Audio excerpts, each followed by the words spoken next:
Hello viewers, आज की इस वीडियो में बात करने वाले हैं लुईस बिंदु संरचना के एडवांस एग्जांपल्स के बारे में। तो चलिए स्टार्ट करते हैं। देखिए, यदि हमें लुईस बिंदु संरचना की सहायता से CO2 की संरचना बनानी हो तो हम किस प्रकार से बनाएंगे।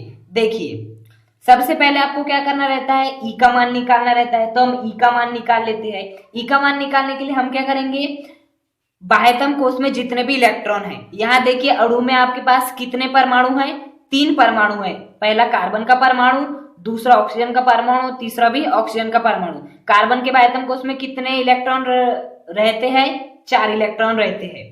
ऑक्सीजन के बाह्यतम कोश में 6 इलेक्ट्रॉन और ये वाले भी ऑक्सीजन के बाह्यतम कोश में 6 इलेक्ट्रॉन। तो 6 + 6 12, 12 और 4 16, अर्थात CO2 के बाह्यतम कोश में कुल कितने इलेक्ट्रॉन रहते हैं, 16 इलेक्ट्रॉन रहते हैं। अब क्या इस CO2 के ऊपर कोई धनावेश है, नहीं है, तो 0 कर देते हैं।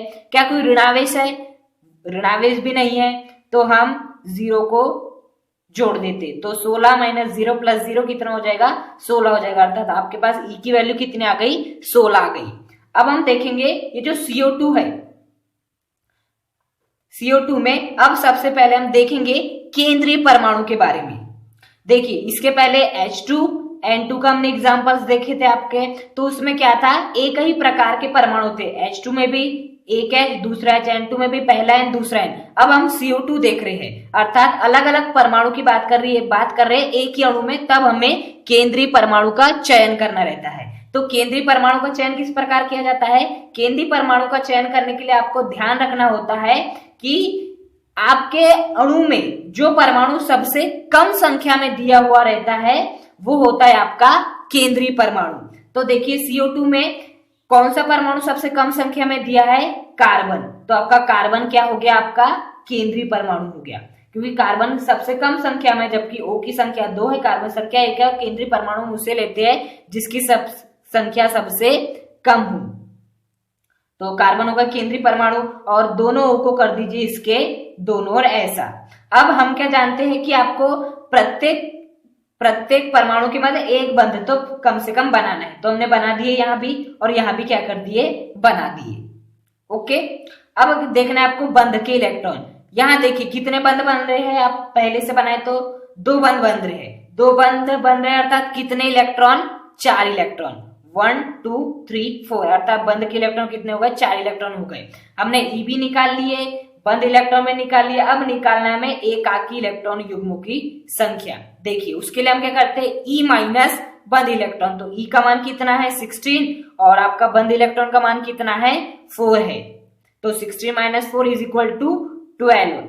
अब हमें इस 12 का उपयोग इस प्रकार से करना है, इस 12 का उपयोग इस प्रकार से करना है कि ऑक्सीजन का भी घर भर जाए, अष्टक पूर्ण हो जाए, कार्बन का भी अष्टक पूर्ण हो जाए और ऑक्सीजन का भी अष्टक पूर्ण हो जाए। एक बात सदैव याद रखना कि केंद्रीय परमाणु का अष्टक सदैव पूर्ण होना चाहिए। इनका अष्टक पूर्ण हो ना हो हमें उससे कोई मतलब, इनका अष्टक जो ये वाले है इनका अष्टक पूर्ण अवश्य होना चाहिए, किंतु ये जो केंद्रीय परमाणु होगा उसका अष्टक पूर्ण होना ही चाहिए।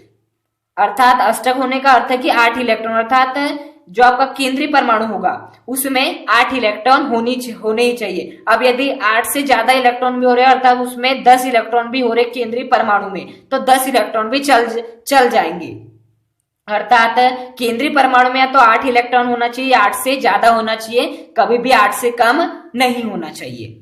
ओके, ये बात सदैव याद रहे। इस बात को याद रखते हुए आपको इन 12 इलेक्ट्रॉनों को इन सब में इस प्रकार से व्यवस्थित करना है कि प्रत्येक परमाणु का अष्टक पूर्ण हो जाए। देखिए, अब इन 12 इलेक्ट्रॉनों को इनमें हम बांट देते हैं 4-4 के रूप में, अर्थात 1 2 3 4। 4 हमने इसको दे दिए, इसको भी हम 4 देते हैं, 1 2 3 4। इसको भी दे दिए और इसको भी 4 देते हैं, 1 2 3 4। हमने प्रत्येक को 4-4 दे दिए, 12 इलेक्ट्रॉन को बांट दिए। अब देखिए क्या प्रत्येक परमाणु का जो आपका अष्टक है पूर्ण है। ऑक्सीजन का देखते हैं 1 2 3 4 5 6, बिल्कुल नहीं है। इसका देखते हैं 1 2 3 4 5 6 7 8, कार्बन का है। इसका देखते हैं 1 2 3 4 5 6, इसका भी नहीं है। तब हम क्या करेंगे, कार्बन दोनों इलेक्ट्रॉन को यहाँ रख देगा और यदि कार्बन दोनों इलेक्ट्रॉन को यहाँ रख दे तो इनका क्या हो जाएगा, अष्टक पूर्ण हो जाएगा। देखिए यहाँ रख दिया अपने दोनों इलेक्ट्रॉन 1 2, यहाँ भी रख दिया इसने अपने दोनों इलेक्ट्रॉन 1 2। अब देखिए, और इनके ऊपर पहले से 4 इलेक्ट्रॉन है 1 2 3 4 1 2 3 4। अब गिनिए कार्बन का गिनिए क्या अष्टक पूर्ण है, 1 2 3 4 5 6 7 8 कार्बन का है। ऑक्सीजन का गिनिए 1 2 3 4 5 6 7 8, इसका भी है ऑक्सीजन का। इसका गिनिए 1 2 3 4 5 6 7 8। तो इस प्रकार ये होगी आपकी CO2 की संरचना। अब हम बात कर लेते हैं सेकंड एग्जांपल NH4+। किसकी बात कर लेते हैं, NH4+। सबसे पहले हमें क्या निकालना है, ई का मान निकालना है। ई का मान हम किस प्रकार से निकाल सकते हैं, सबसे पहले देखिए NH4 जो आपको अणु दिया है उसमें परमाणु कितने हैं, 4 परमाणु है आपके पास। पहला N, दूसरा हाइड्रोजन, तीसरा भी हाइड्रोजन, चौथा भी हाइड्रोजन। नाइट्रोजन के बाह्यतम कोश में कितने इलेक्ट्रॉन रहते हैं, 5 रहते हैं। हाइड्रोजन का 1 और दूसरे हाइड्रोजन के भी बाह्यतम कोश में 1 और इस हाइड्रोजन के बाह्यतम कोश में 1 इलेक्ट्रॉन। तो इस संपूर्ण NH4+ के पास कितने बाह्यतम कोश में कितने इलेक्ट्रॉन हो गए, 5 6 7 8, अर्थात बाहरी कोश के इलेक्ट्रॉन कितने हो गए, इनके पास 8 इलेक्ट्रॉन हो गए। हमें सर्वप्रथम क्या निकालना रहता है, बाहरी कोश के इलेक्ट्रॉन, वो हमने निकाल लिए 8। सॉरी यहाँ कितने हैं, 4 है ना, 4 हाइड्रोजन है, तो हमें यहाँ और एक हाइड्रोजन लेना होगा। तो उस हाइड्रोजन का और एक इलेक्ट्रॉन, तो 5 6 7 8 9, अर्थात इस NH4 के बाह्यतम कोश में कितने इलेक्ट्रॉन है, 9 इलेक्ट्रॉन है, क्योंकि नाइट्रोजन के बाह्यतम कोश में 5 इलेक्ट्रॉन और बाकी के जो 4 हाइड्रोजन बचे और प्रत्येक के बाह्यतम कोश में कितने रहते हैं, 1 इलेक्ट्रॉन, तो 5 और +4 9। फिर हम क्या माइनस करते हैं, धनावेश की संख्या। बताइए NH4 के ऊपर क्या कोई धनावेश है, बिल्कुल है। कितना धनावेश है, केवल 1 ही धनावेश है, तो हम क्या कर देंगे, इसे 9 में से माइनस कर देंगे। धन हम क्या करते हैं, ऋणावेशों की संख्या को देखते हैं, क्या इस NH4+ के ऊपर कोई ऋणावेश है, बिल्कुल नहीं है, इसकी संख्या कितनी है, 0 है। तो E की वैल्यू कितने निकल जाएगी, 9 - 1 8, अर्थात आपकी E की वैल्यू कितनी आ गई, 8 आ गई। अब हम देख लेते हैं किसकी, अब आपको क्या बनाना है, इसका संरचना बनानी है और बंध बनाना है एक एक, कम से कम।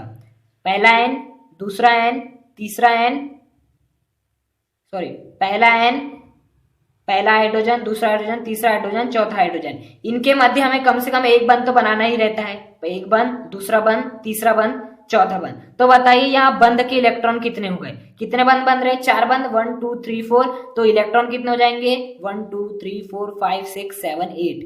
तो बंध इलेक्ट्रॉन कितने हो गए आपके पास, 8 इलेक्ट्रॉन हो गए।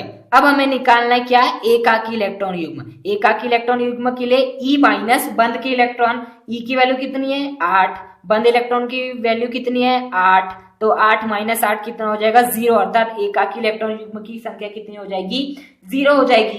अब यदि एकाकी इलेक्ट्रॉन युग्म की संख्या 0 है तो आपको कुछ नहीं करना है, आपका जो संरचना है NH4+ की बन गई।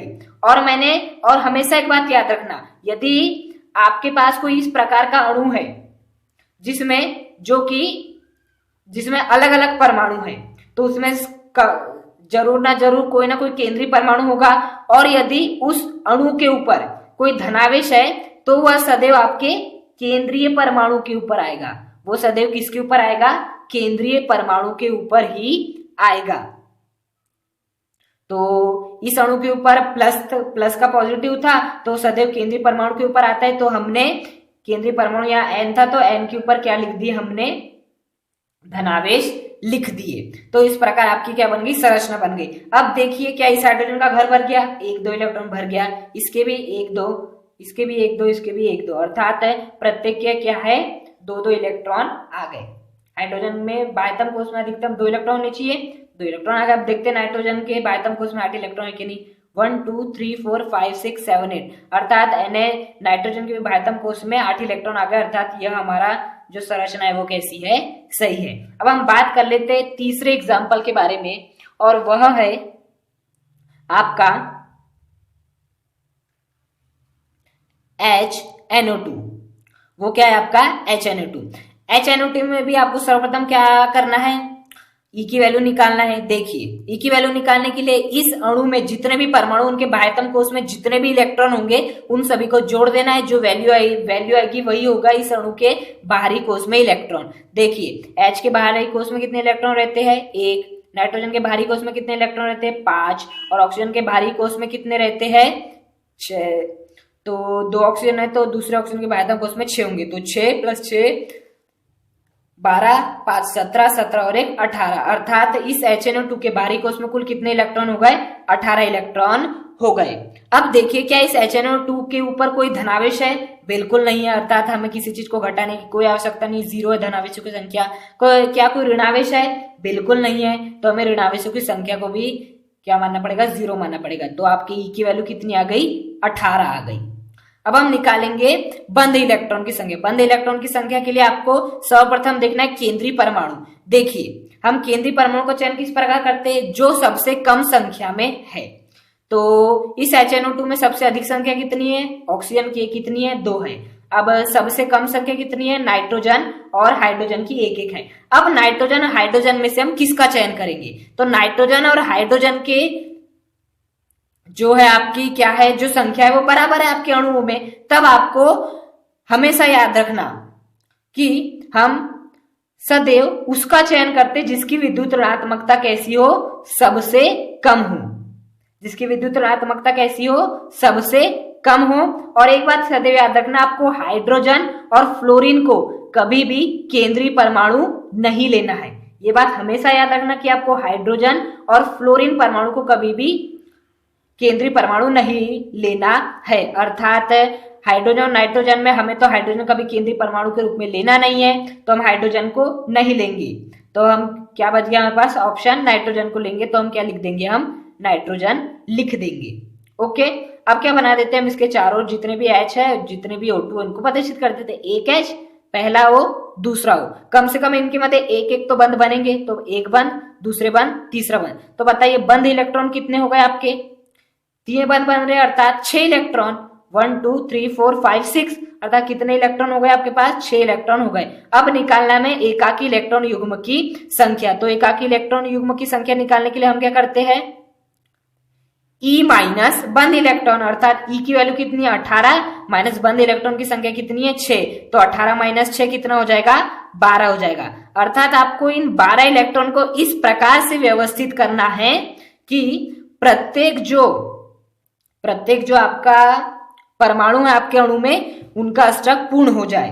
जैसे कि हम बात करें हाइड्रोजन की, क्या हाइड्रोजन के बाह्यतम कोश में कितने इलेक्ट्रॉन रहते हैं? 2 इलेक्ट्रॉन रहते हैं। इस हाइड्रोजन के बाह्यतम कोश में कितने इलेक्ट्रॉन है? 2 इलेक्ट्रॉन है। अर्थात इसका तो अष्टक पूर्ण है। अर्थात हमें हाइड्रोजन के साथ कोई छेड़खानी नहीं करनी है। अब हमें इस 12 को क्या करना है? इस नाइट्रोजन, ये वाले ऑक्सीजन और ये वाले ऑक्सीजन में क्या करना है? व्यवस्थित करना है। तो बताइए हम किस प्रकार से कर सकते हैं? हम क्या करते हैं? पहले तो सबसे पहले प्रत्येक में 4-4 इलेक्ट्रॉन को बांट देते हैं। 1 2 3 4। इस ऑक्सीजन में भी 1 2 3 4। ओके, और इसमें भी 4 इलेक्ट्रॉन, 1 2 3 4। अब देखते हैं, इस ऑक्सीजन का घर भर चुका है 1 2 3 4 5 6, बिल्कुल नहीं भरा है। इस ऑक्सीजन का भरा है 1 2 3 4 5 6, बिल्कुल नहीं भरा है। क्या इसका भर गया है? 1 2 3 4 5 6 7 8 9 10। इसमें तो 10 इलेक्ट्रॉन हो गए। और यदि केंद्रीय परमाणु में 10 इलेक्ट्रॉन भी है तो चलता है, लेकिन इस ऑक्सीजन का पूरा नहीं हुआ है। तब क्या करेगा आपका ये जो नाइट्रोजन है, 2 इलेक्ट्रॉन, उन 2 इलेक्ट्रॉन को यहां रख देगा। तो 2 इलेक्ट्रॉन आपके कट हुए और इन 2 इलेक्ट्रॉनों को भी यहां रख देगा। तो ये 2 इलेक्ट्रॉन भी क्या हो गए? कट हो गए। अब देखिए क्या इस ऑक्सीजन का घर भर चुका है? 1 2 3 4 5 6 7 8। क्या इसका भर चुका है? 1 2 3 4 5 6 7 8, बिल्कुल। क्या इस हाइड्रोजन का भर गया है? 1 2, इसका तो पहले से था। अब नाइट्रोजन का देखते हैं। 1 2 3 4 5 6 7 8 9 10। नाइट्रोजन के पास कितने इलेक्ट्रॉन है? 10 इलेक्ट्रॉन। और हम एक बात जानते हैं, आपके केंद्रीय परमाणु में कम से कम 8 इलेक्ट्रॉन होना चाहिए। यदि 8 इलेक्ट्रॉन से ज्यादा इलेक्ट्रॉन है तो वो चलेगा। तो इस प्रकार आपकी क्या होगी? HNO2 की क्या होगी? संरचना होगी। तो आज के इस वीडियो में हमने लुईस बिंदु संरचना के कुछ और एग्जांपल्स के बारे में देखे कि हम किस प्रकार से इन्हें बना सकते हैं। यदि आपको वीडियो पसंद आए तो इस वीडियो को लाइक करें, चैनल को सब्सक्राइब करें और कमेंट करके हमें जरूर बताएं कि आपको यह वीडियो कैसा लगा। Thank you.